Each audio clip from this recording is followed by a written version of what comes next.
அஸ்ஸலாமு அலைக்கும் வரஹ்மத்துல்லாஹி வபரகாத்துஹு. குர்ஆனிய சிந்தனை தஃப்சீரிலிருந்து சூரா அன்-நாஸிஆத் தொடர். முடிவுரை: நீர் எச்சரிப்பவர் மட்டுமே. வசனங்கள் 42 தொடக்கம் 46 வரை. யஸ்அலூனக அனிஸ்ஸாஅத்தி அய்யான முர்சாஹா. அவர்கள் மறுமை நாள் எனும் அக்குறிப்பிட்ட நேரம் குறித்து அது எப்போதுதான் வந்து நிலை பெறும் என கேட்கிறார்கள்.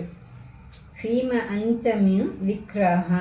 அது பற்றி சொல்வதற்கு நீர் இருக்கும் அறிவு நிலை எங்கே இடம் கொடுக்கப் போகிறது? இலா ரப்பிக முன்தஹாஹா.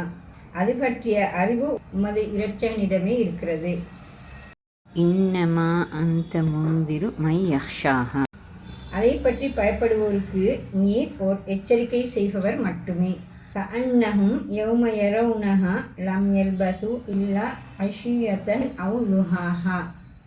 அதனை அவர்கள் காணும் அந்நாளில் தாம் உடலில் ஒரு மாலை பொழுது அல்லது முற்பகல் நேரம் மட்டுமே தங்கியிருந்தது போன்று உணர்வர்.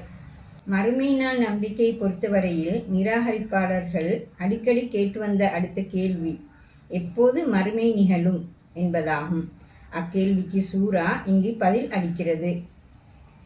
ஆனால் அது அவர்களது கேள்விக்கான நேரடி பதில் அல்ல. மாற்றமாக பூமியின் மிக குறுகிய வாழ்வை உணர்த்தி அவர்களை சிந்திக்க தூண்டும் பதிலாகும். யஸ்அலூனக அனிஸ்ஸாஅத்தி அய்யான முர்சாஹா. அவர்கள் மறுமை நாள் எனும் அக்குறிப்பிட்ட நேரம் குறித்து அது எப்போதுதான் வந்து நிலை பெறும் என கேட்கிறார்கள்.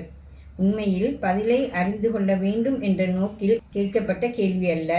அது மாறாக மறுமை என்ற கருத்தையே எள்ளி நகையாட வீசப்பட்ட கேள்வியே அதுவாகும். மறுமை நாள் பற்றி அல் குர்ஆன் விளக்கி வந்தது. அதன் காட்சிகளையும் பயங்கரங்களையும் விவரித்தது. எனினும் நிராகரிப்பாளர்கள் அதனை உரிய முறையில் நோக்கவில்லை, அதற்குரிய முக்கியத்துவத்தை கொடுக்கவில்லை என்பதையே இக்கேள்வி காட்டுகிறது. ஆனாலும் குர்ஆன் அதற்கு தெளிவாகவும் உள்ளத்தை தொடும் வகையிலும் பதில் சொல்கிறது. ஃபீம அன்த மின் திக்ராஹா. அது பற்றி சொல்வதற்கு நீர் இருக்கும் அறிவு நிலை எங்கே இடம் கொடுக்கப் போகிறது? இலா ரப்பிக முன்தஹாஹா. அது பற்றிய அறிவு உமது இரட்சகனிடமே இருக்கின்றது. இன்னமா அந்த முந்திரு மை யக்ஷாஹா. அதை பற்றி பயப்படுவோருக்கு நீர் ஓர் எச்சரிக்கை செய்பவர் மட்டுமே. இந்த பதிலானது அவர்கள் கேட்ட கேள்வியின் கனதியற்ற தன்மையையும் மறுமை நிகழ்ச்சியின் பாரதூரத்தையும் காட்டுகிறது. மறுமை நாள் என்ற நிகழ்வு மிக பிரமாண்டமானது. இறைவனே நிகழ்த்தும் நாள் அது. பூமி நிகழ்ச்சிகளை முடித்து வைத்து இன்னும் ஒரு பிரபஞ்ச ஒழுங்கை உருவாக்கும் மிக பெரும் நாள் அது. அந்த நிகழ்வும் அது பற்றிய அறிவும் அல்லாஹ்வுக்கு மட்டுமே உரியதாகும். அவனது திட்டப்படி அதனை அதற்குரிய காலத்தில் அவன் நிகழ்த்துகிறான். ஜிப்ரீல் என்ற அதி உயர்ந்த மலக்குக்கு கூட அது பற்றி எதுவும் தெரிந்திருக்கவில்லை. ஜிப்ரீல் அலைஹிஸ்ஸலாம் இறை தூதர் முஹம்மது ஸல்லல்லாஹு அலைஹி வஸல்லம் அவர்களிடம் மறுமை நாள் எப்போது நிகழும் என கேட்டபோது இறை தூதர் முஹம்மது ஸல்லல்லாஹு அலைஹி வஸல்லம் அவர்கள் கேட்பவரை விட கேட்கப்படுபவர் அது பற்றிய கூடுதல் அறிவு எதுவும் பெற்றவர் அல்ல என்றார்கள். ஆதாரம் சஹீஹ் முஸ்லிம், கிதாப் அல் ஈமான், அர்பஊன அல் நவவியா, ஹதீஸ் இலக்கம் 2. இந்த வகையில் தூதரின் பணி அப்படியொரு வாழ்வு பற்றிய எச்சரிப்பது மட்டுமே. அந்த எல்லையோடு அவர் நின்று விடுகிறார். எச்சரிக்கை பயன்படுபவருக்கே இறை தூதரும் எச்சரிக்க முடியும்.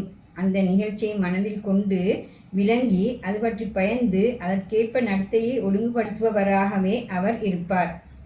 இறுதியில் இந்த சூரா மிக பெரியதொரு உண்மையை சொல்லி முடிக்கிறது. அது மிக தெளிவானதோர் எச்சரிக்கையாகவும் அமைகிறது.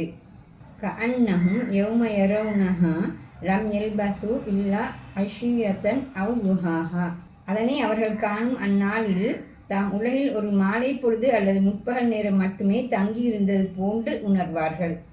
மனிதன் மஹ்ஷர் பெருவெளியில் நிற்கிறான். நிகழ்ச்சிகளின் பாரதூரங்களை பார்க்கிறான். அவனுக்கு முன்னால் ஒரு புதிய உலகு தோன்றுகிறது.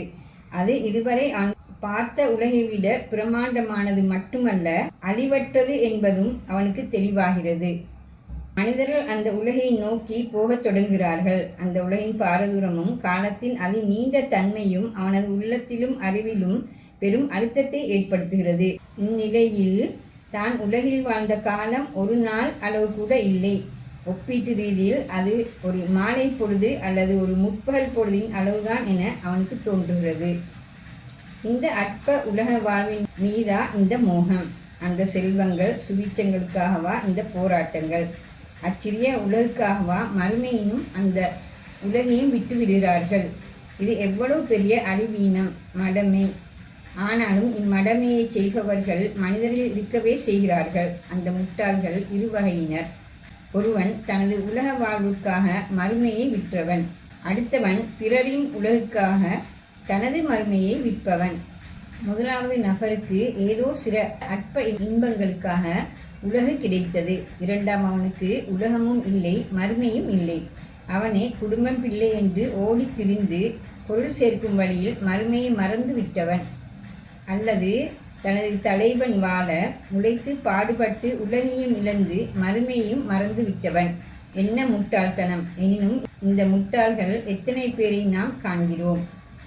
இவ்வாறு மறுமை என்ற பிரச்சினை சாதாரணமானது அல்ல, மிகப்பெரியது. மனித வாழ்வின் அடிப்படையாக இருந்து அது மனிதனை இயக்க வேண்டும் என்று உணர்த்தி சூரா முடிவடைகிறது. சூரா தரும் சிந்தனைகளும் கருத்துக்களும். ஒன்று, மறுமை. இன்னொரு உலக வாழ்வு என்பது இப்பிரபஞ்ச ஓட்டத்தின் தர்க்கரீதியான விளைவு, பிரபஞ்ச ஒழுங்கின் நுண்ணிய இயக்கம். இப்பூமியானது மனித வாழ்வுக்காக திட்டமிட்டு உருவாக்கப்பட்டுள்ளமை என்பவை எல்லாம் இதனை உறுதி செய்கிறது. பிரபஞ்சத்தின் மிக பிரமாண்டமான தன்மையை பார்க்கையில் இறந்த மனிதன் மீள உயிர்ப்பிக்கப்படல் சாத்தியமே என்பது தெளிவாகிறது. 2, மனிதன் மறு உலக வாழ்வுக்கே அடிப்படை முக்கியத்துவத்தை கொடுக்க வேண்டும். அவ்வாறில்லாது இவ்வுலக வாழ்வை அளவு மீறி மதித்து அதற்கு முன்னுரிமை வழங்குவது மிக பெரும் அடமையாகும். இறுதியில் அது மிகப்பெரிய கைசேதத்தை தரும்.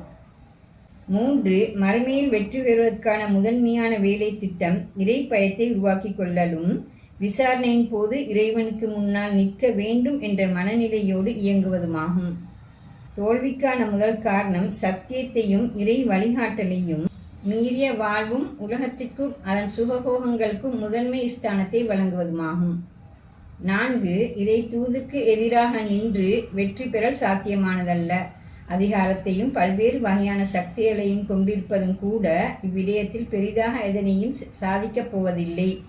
இதற்கான வரலாற்று உதாரணம் ஃபிர்அவுன்.